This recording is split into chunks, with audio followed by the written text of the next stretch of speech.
Small city, big feelings, creative lives. We're artists building a creative life in Dumaguete. Talking about art, feelings, and everything in between. Not the perfect version. The real one. This is Small City Creative Lives. Before we start our episode, we'd like to thank our sponsors, Pinspired Art Souvenirs and Pinspired Art Gallery, for supporting Small City Creative Lives with Sil and Sky. Your support helps us continue sharing stories from our creative community.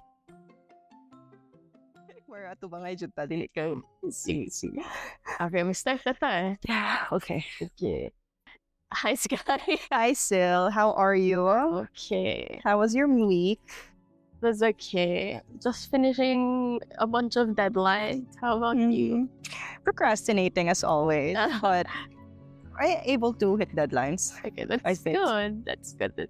We're back here today, and in this episode, we're gonna talk about imposter syndrome and how it affects us individually as full-time artists, and probably a lot of creatives can also relate.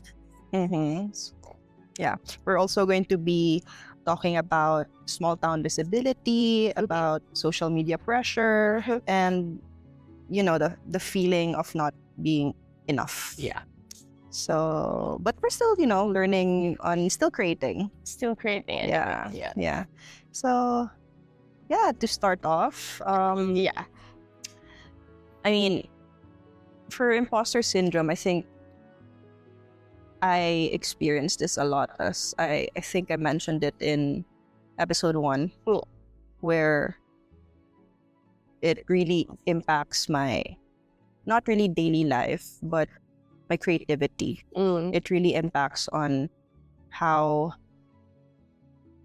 pressured I am, or, like just those thoughts in my head that's just really saying that, am I really worth it? Am I really a true artist since I don't create as much as I should?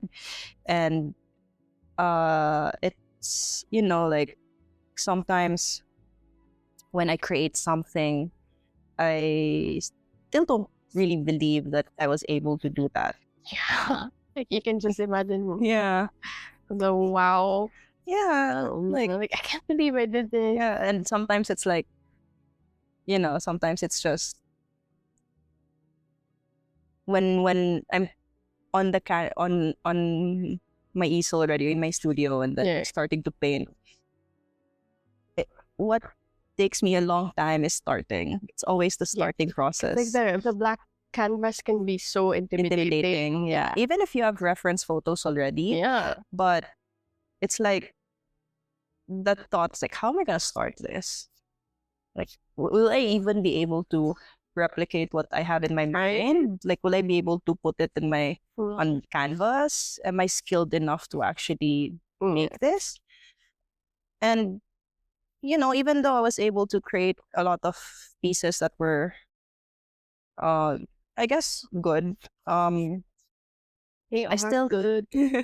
I still have those impulsive thoughts, and it's something that I really hope that I can work on, because it is quite draining. Yeah. So, with a little explanation, Sil, can you give us a little explanation about what imposter syndrome is? So a bit of an overview on what imposter syndrome is, because I think a lot of people have heard this term, but then I guess not a lot of people also know what it's about exactly, because this term has been used especially in the creative industry or in fields in the medical or healthcare fields or anything. So according to Psychology Today, the website, so imposter syndrome is a pervasive psychological experience of self-doubt where high-achieving individuals feel like frauds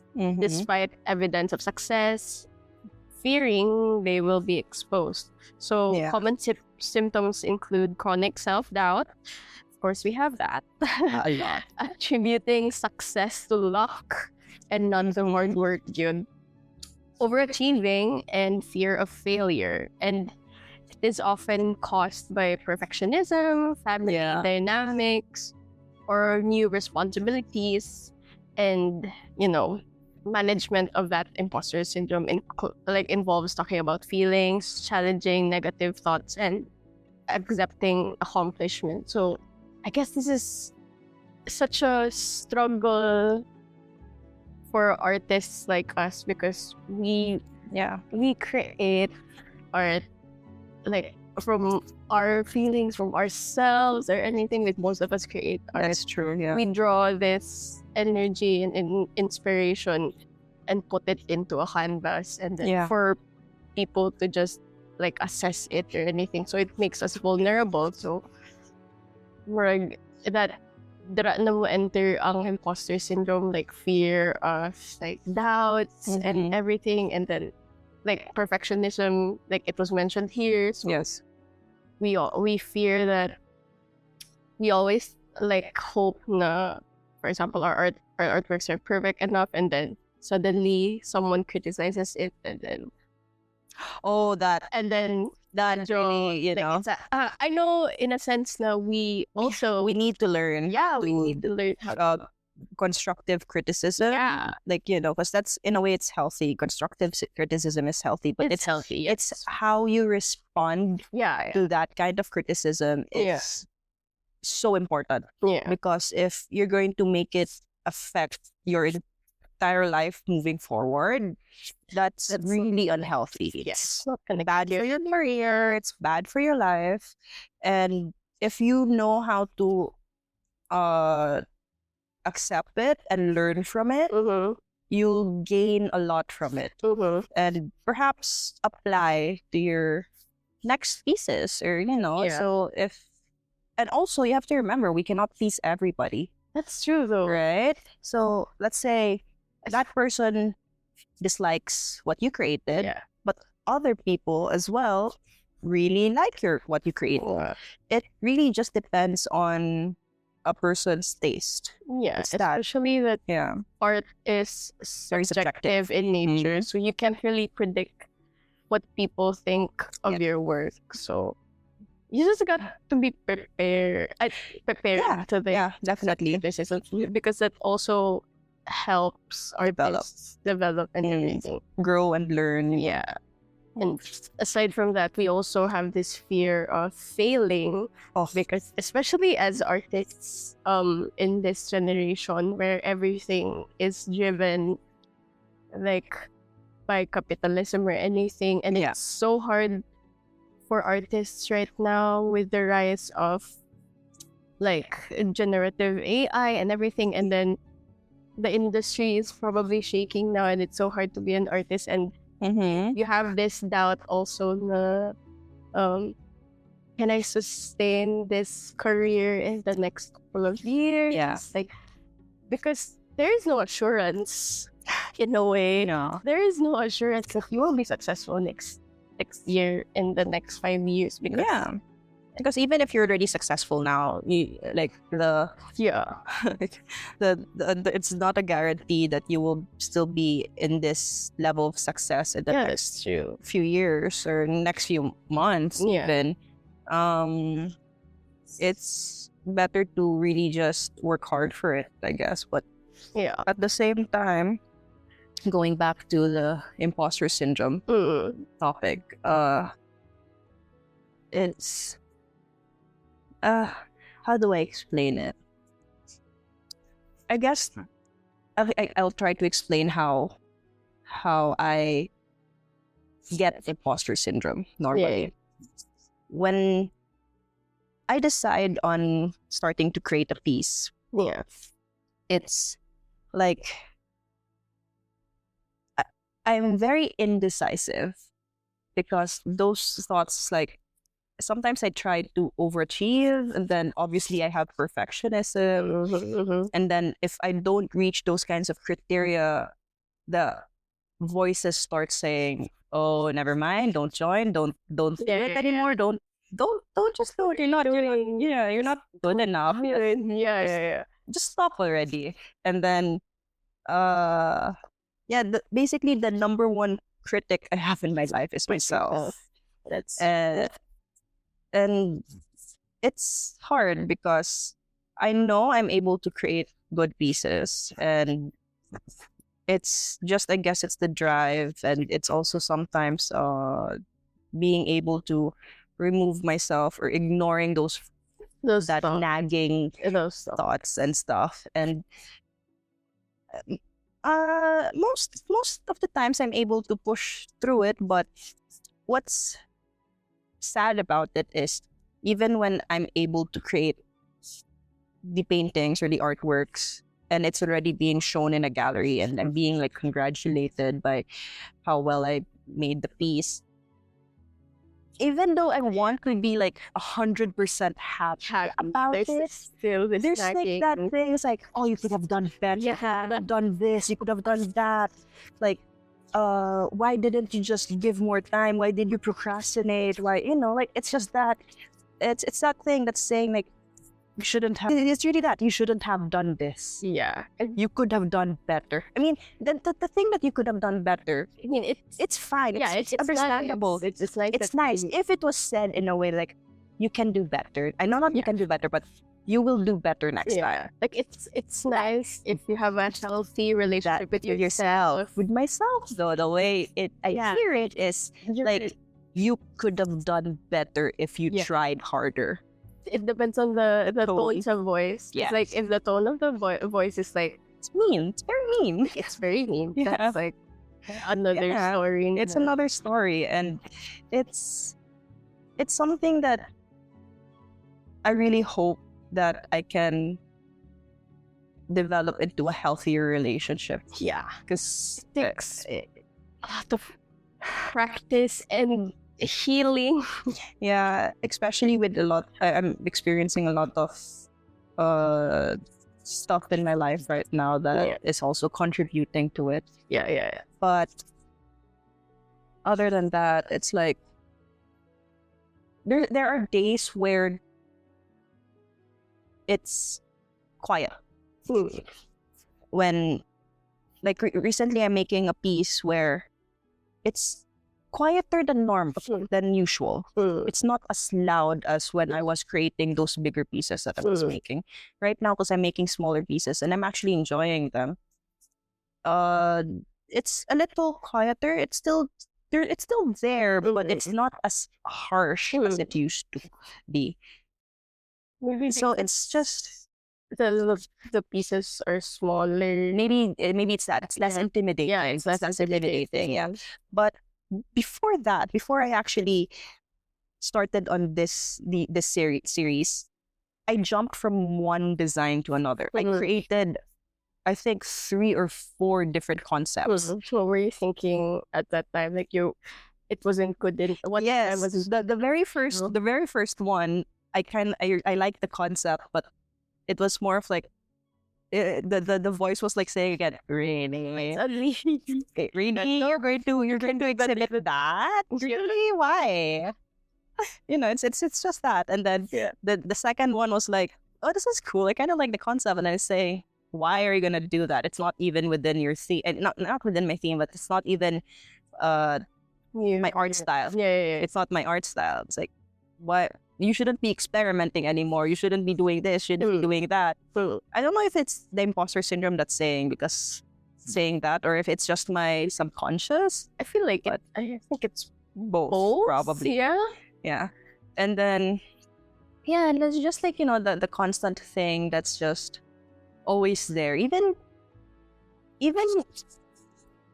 today, even now, like making this podcast, there's still this nagging voice in my head. It's like saying, why are you even talking? Are you even making sense? Like, no one will listen to you. Yeah.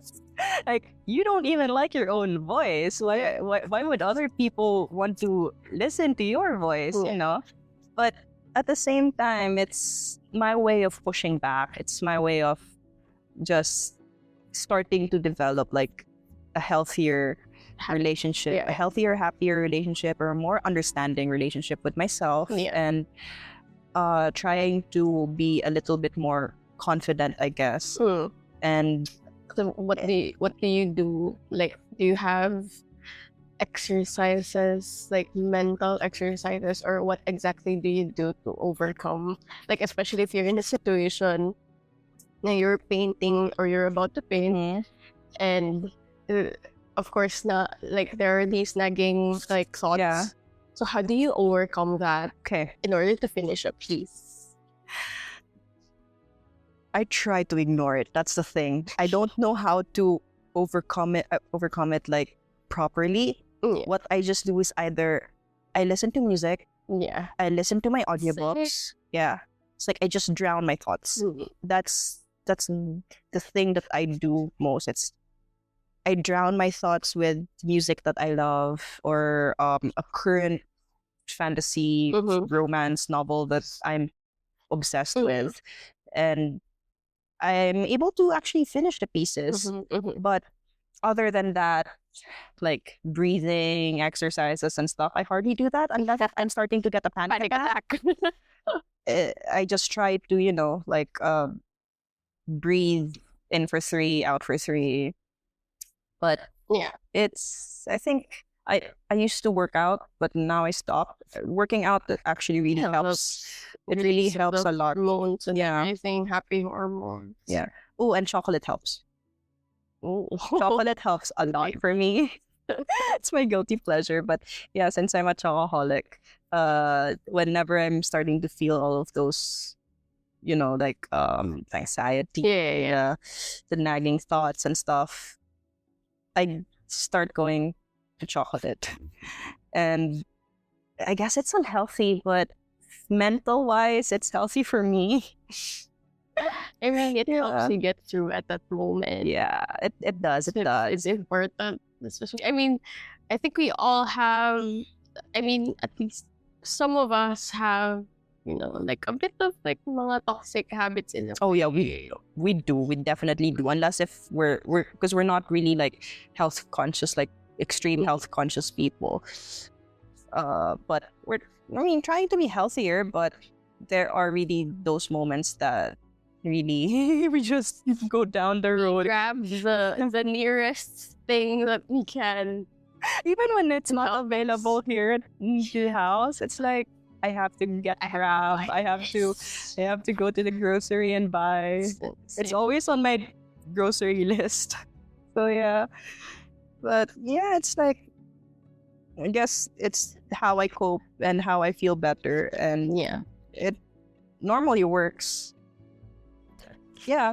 How about you, Sil? Like how does imposter syndrome affect That's you as such a hard a creative? question. It is. I've been like, because like knowing my background and everything, like I don't have any educational background to art. yeah. So I did art as a hobby before, and then when I slowly entered this scene, the art scene here in Dumaguete, of course, I was always doubting myself if I ever fit in, because like me not having any connections and everything, Yeah. then I don't have any like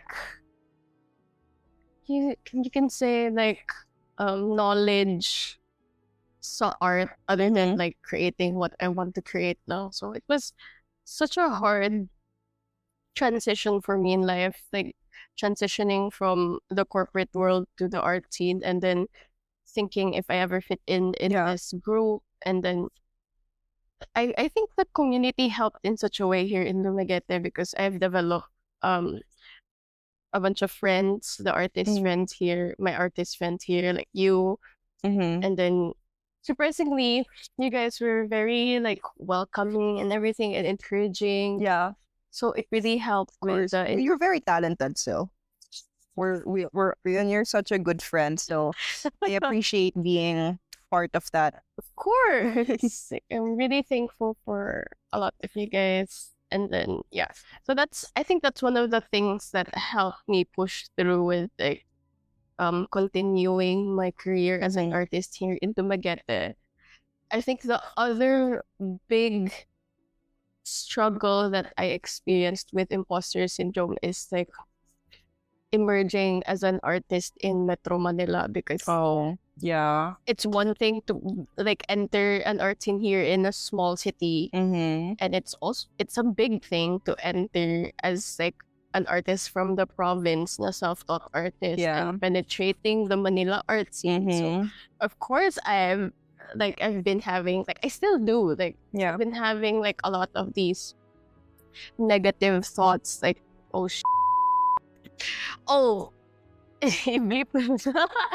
Like, Yeah. damn, I can't imagine, like, what if people don't like my art there. And I've also transitioned my art from being like focusing on pen and ink to like acrylic, and just teaching myself how to do acrylics. And I had this ugly stage that I was learning to paint acrylics and like penetrating the Manila art scene. So it was a struggle for me, because a lot of the artists there are, damn, they come they come from prestige universities. Most of them have FA backgrounds and everything, and they've been exhibiting in these like big galleries and everything. So even though I had opportunities there, there's still this like nagging thought in my head, like,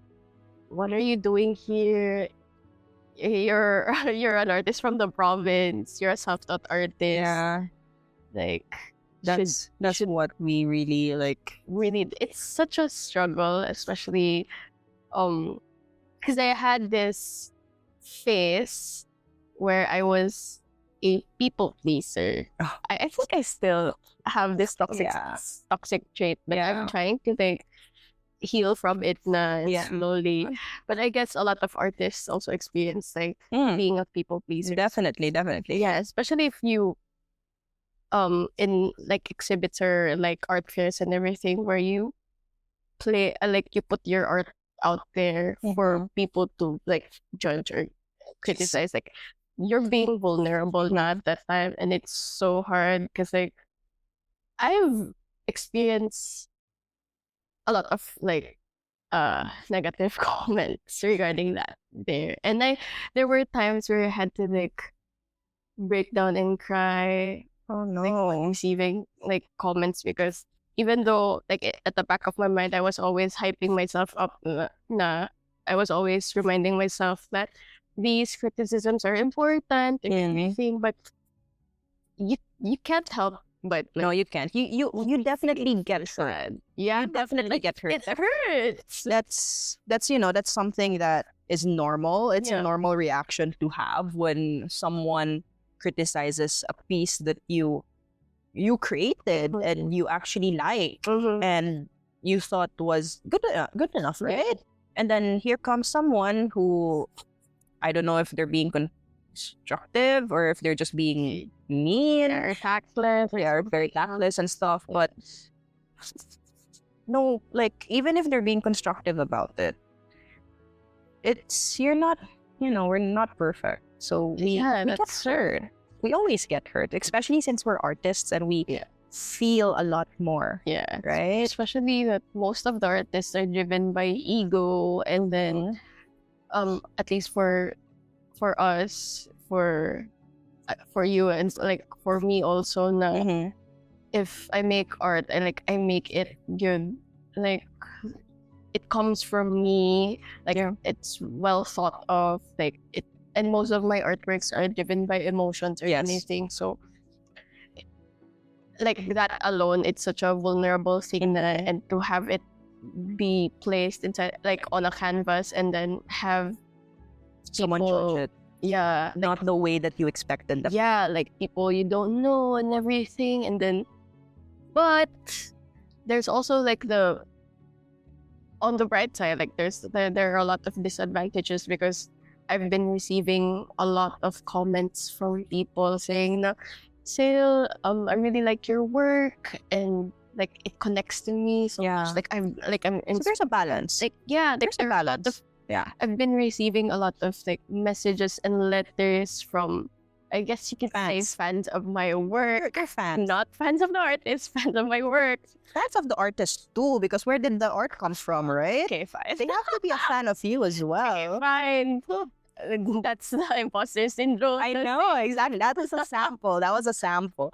Like I couldn't admit, Yeah. but Yeah, I mean, So yeah. that happens to me a lot as happens. well. But it's, it. I guess. I mean, wait. Maybe we can actually say that they are a fan of the art, but there are a few who's Who are probably like a fan of the artist as well. Like yeah. I am personally a fan of you.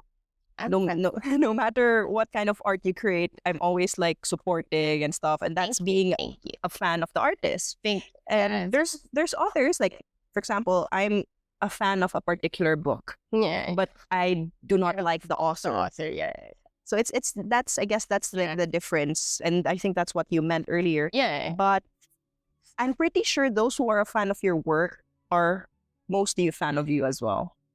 I'm Are you sure. really that likable, just like You are. You are definitely. Anyway, Yeah. like yeah. So like aside from the like I guess you could say negative comments, there are also the positive ones. Mm-hmm. And I guess that's my main source of inspiration, like on how to overcome imposter syndrome, because I have these people Yeah. who are very genuine in everything. I've been receiving a lot of letters. Like there were people who were followers of my page who came to my last show, and someone gave me a stuffed toy and a letter. Oh, that's so And- sweet.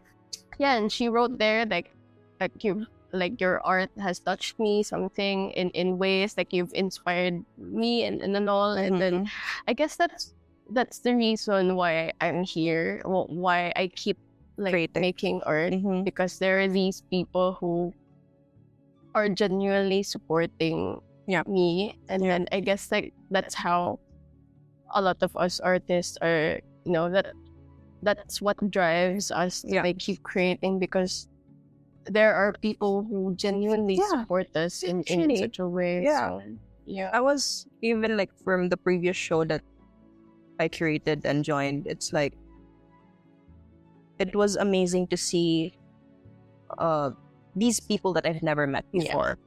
And when they found out that I was the artist, Mhm. and then they were like, they really show how genuinely admiring they were with the piece that I made. And I always like thought, oh, okay, so like in my head I was like, it wasn't good enough, but then people actually really liked it. Really like it. And I'm like, oh, maybe it is Yeah. good. Maybe it is nice. But remember what I'm saying in the sentence. Maybe it is good. Maybe it is nice. Yeah. So there's There's still still that thing. There's still that Yeah. voice that's stopping you. it's like, really acknowledging- accepting. Yeah, acknowledging. Yeah, no, acknowledge. you are good. You're good at what Yeah. you do. So it's going to be a process, I guess. It's still going to be a process for me to start being very confident with my work and Mhm. trying to remove that imposter syndrome from my life. I'm really hoping that I'm going to be able to remove it soon. But Yeah. for now, we're just dealing how I'm usually dealing with it. Yeah, I guess. Yeah. Okay, for me, I think it's always gonna be there. It's just like, I just really have to develop like a healthier relationship with myself in order, like for example, these thoughts come again at night. Mhm. Especially they hit at night. I don't know why. No, That's because why- that's when everything is silent. yeah, That's when your body Everyone's was resting yeah, and your mind is wide awake, yeah. and it's outside of any distraction Yeah, from that's true. the real world or the outside world, and you're alone, and all your thoughts just come back.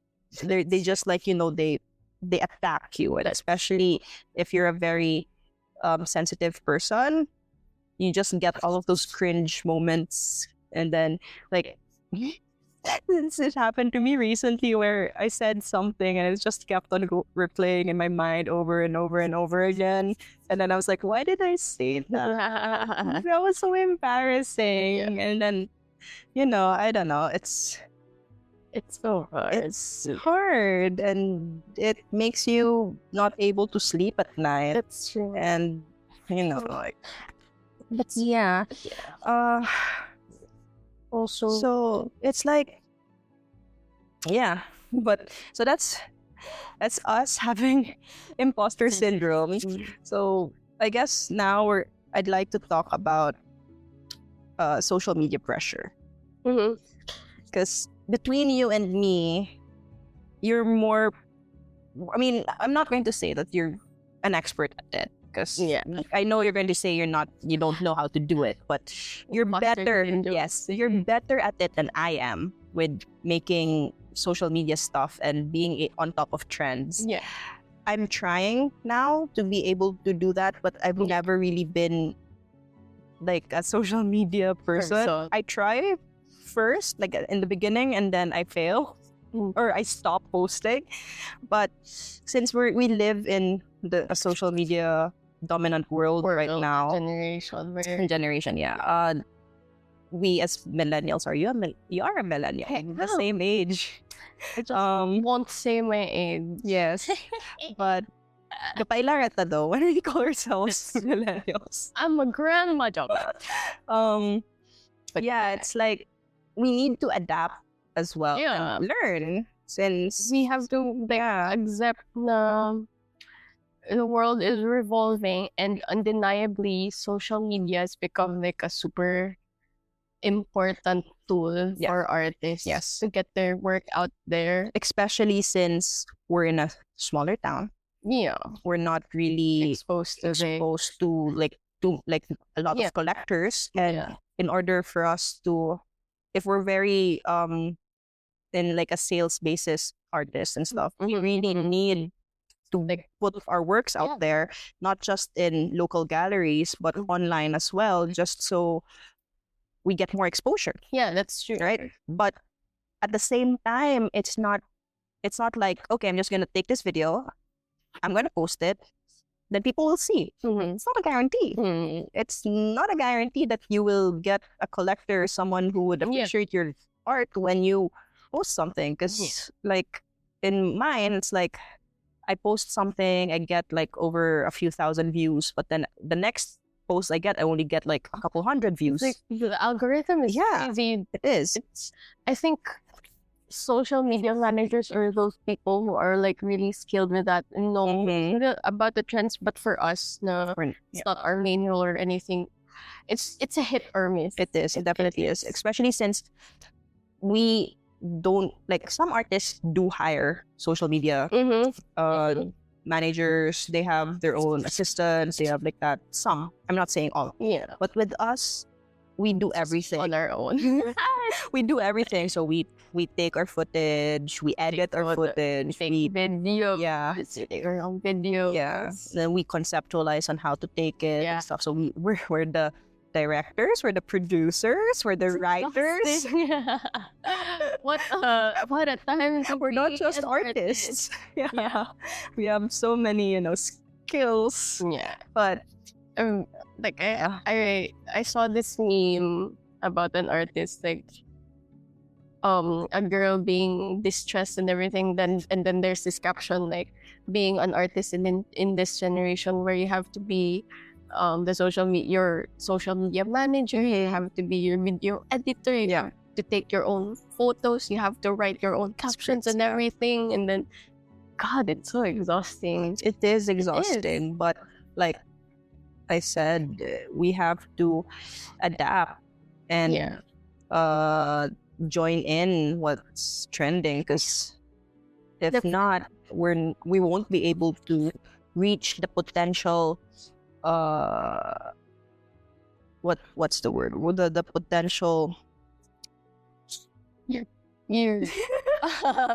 viewers? I know, not viewers, but the audience. The audience, the target audience. The target audience for our works. And it's, it's sayang. It's so waste. Since you've worked hard for what you're creating, and then we don't we just keep. And I know there's a few artists though that when they create, they don't really share. But Yeah, those are already just artists that creating for themselves. yeah. But when this is our main source of living, Yeah, I have like Yeah. mad respect to artists who are doing their best to promote their work online. Yeah. Because like I've heard a bunch of like other artists saying na they find these artists cringe and everything. Like for other artists making content, Yeah. like doing reels and everything, and they've been hearing artists from the other side saying that they find this cringe. But like for me, like who am I to judge? Mad respect for them because they're doing whatever they can because they in the first place they don't have the privilege to be like signed in a gallery where they have representation na they have some of these artists don't have any like connections in the art scene, especially if you want to exhibit your work. Most like some of these artists who like exert effort to like make videos or posts on the internet, they don't have like the right connections or the privilege that. So I guess it's a need for them, and it's like it doesn't hurt for you to respect these people because they're also making a living of and course. everything. And who are we to judge?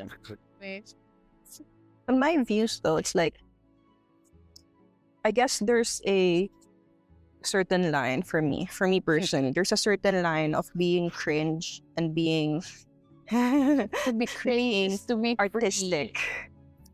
Like, yeah, I mean, yeah, there are probably a few videos or a few reels that I really find maybe disturbing or maybe just like like that.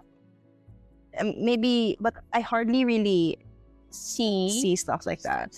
One of the things though, one of the trends that I don't particularly enjoy is when artists do the revealing their works.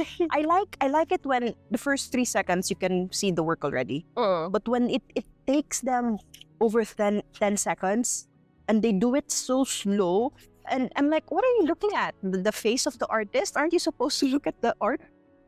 I just scroll up. So those are the kinds of trends that I don't enjoy because if I want to see artworks, me personally, I do like seeing the artist as well, but I'm more into the works. I'm more into the artworks. So that's a personal choice. And if I guess the repetitiveness of the kinds of videos that they post, but sometimes I know they do that because if a certain hook is good and it's getting views and stuff, they just keep on repeating and repeating and repeating just to get the proper audience. Because they're also doing that to monetize. So yeah, definitely. Because undeniably, we need the money to keep pursuing our career or doing what we love or something. So for artists who don't have the opportunity to showcase their work, we really feel the different social media pressure. This is so I remember back then where Instagram was new and everyone was posting hashtags. I don't think hashtags are really that. Oh no, it's no longer helping now. Helping. It used to be help really before. Since that was one of the things that I used to find a certain topic or to find a certain video or photo. But now I think I forgot what the term is. What they use keywords.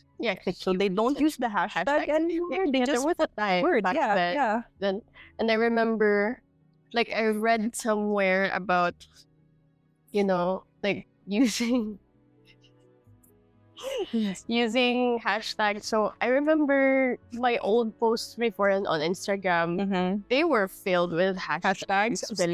Same. Legit. It was funny to think about it, but at that time everyone was just doing whatever they can to their art reach a specific target audience or something. So it was a fun time. So, but yeah, with social media pressure, because a lot of us, I don't know if a lot of artists can relate to this, but like I guess some of us, we tend to like relate or I relate our self-worth with the amount of likes that we have on the post. Like if my post gets trending, or like it has like more than 200, 300, or like even 1,000 likes or anything, it somehow like helps us like feel good. Like, Yeah. oh, a lot of people like my work. Like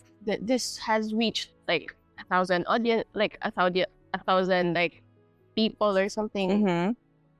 So sometimes like it's undeniably an issue na now na some like most of us, especially artists na who upload on social media, we correlate our self-worth with the number of likes we Yeah. have sa atong art. It's not just artists. It's like, I think a lot of people still Yeah, do a that, lot but of people still. I mean, we're focusing on the art side of this. Yeah. But yeah, I mean, it doesn't hurt when we get the maybe you can call it Validation, like from other online, yeah. validation, and then But it's like, I guess it's just like an added high, an added yeah, boost to your confidence and you as an artist when people online appreciate what you work, because what you work on is, it took you time, it took you effort, and you never know, someone who's really admiring your work could be like a major collector as well. yeah, that actually happened. Oh, Like, with the evolution of like social media now, a lot of galleries have been like also being active now on social media. Like they have big pages now on Instagram. So some of these galleries are actually looking into artists' profiles. Wow. So I've been like receiving, I experienced receiving like inquiries or invites before, and there were a lot of collectors also who were messaging me wow. through Instagram, like saying like, oh, I saw your work, I love your work, I saw your work through Instagram, anything. So it's such a helpful like platform to connect and to like reach that type of audience. Yeah. We're, in a way, even though it's hard to really be very on top of the trends and stuff, but at least we're trying, and that's what's important. We're trying, we're learning, and we're adapting. Yeah, everyone's like doing their own thing, trying to make it through the industry, and I guess like mad respect to everyone doing their own thing. That's true. What's important here is, by the end of the day, even when we are experiencing all of those self-doubt, all of those like the imposter syndrome and the hardship of being the pressure of social media and stuff, we just have to remember, us as artists, we have to just keep creating anyway. Yeah. At the end of the day, that's our main source of for me personally, I feel fulfilled and happy and proud of myself when I finish a work that I really like. And most of the time, it's always positive.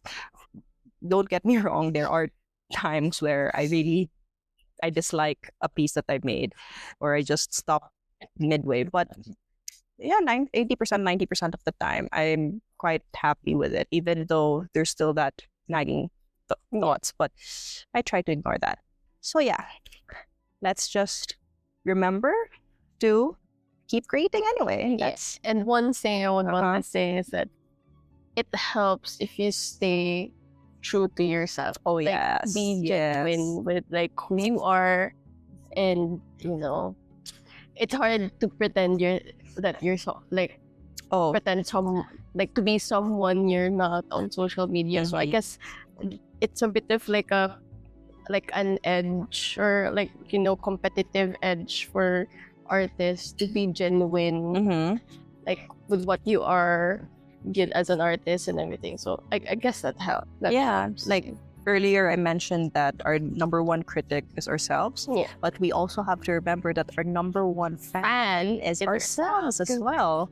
If these people will disappear, like the only person that you have is Who will keep yourself. on being there from day one to the end is yourself. You have to be Kind to yourself. Be kind to yourself. Like as much as possible, develop a healthy relationship with yourself. And if it helps, if you set reminders, like for me, like I actually have like a wallpaper of reminders here on my iPad to like always remind me every day, like, okay, bigger things are waiting for you and everything that you will achieve. Big things. That's so nice. It's like a motivation. Yeah, it's a motivation. And for me though, I have something similar, but it's on my phone.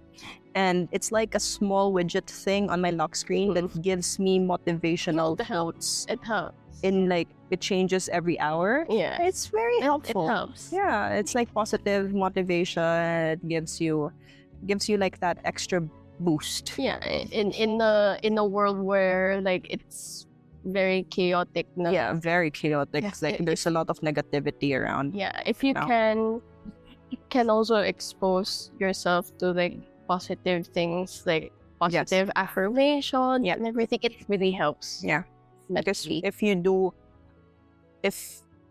I believe what you think and what you surround yourself in affects your life. So if you're positive, if you think positively, you will attract a lot of positiveness to your life. But if you're very toxic to yourself or very negative to yourself, you will surround yourself with a lot and attract with a lot of bad things, toxic, toxicity. So try to just be kinder, be gentle with yourself. Yes, be gentle and appreciate yourself a little bit more. Yeah, like give yourself some credit. Yeah, credit and a tap on the back. Like, you're doing good. Yeah, good girl. Yeah, great. You're doing It great. really helps. Like be a fan of yourself. Yeah. So yeah, that's something that we have to always remember. Yep. Yeah, we're actually coming to a close on this episode, and I'd like to. It was fun. Yeah, it was fun to talk about this. Yeah, let's just remember to keep creating anyway. Good night, everyone. This is Sky. And this is Sil. Bye. A final thank you to our sponsors, Inspired Art Souvenirs and Inspired Art Gallery, for supporting this episode of Small City Creative Lives with Sil and Sky. We appreciate you being part of this season.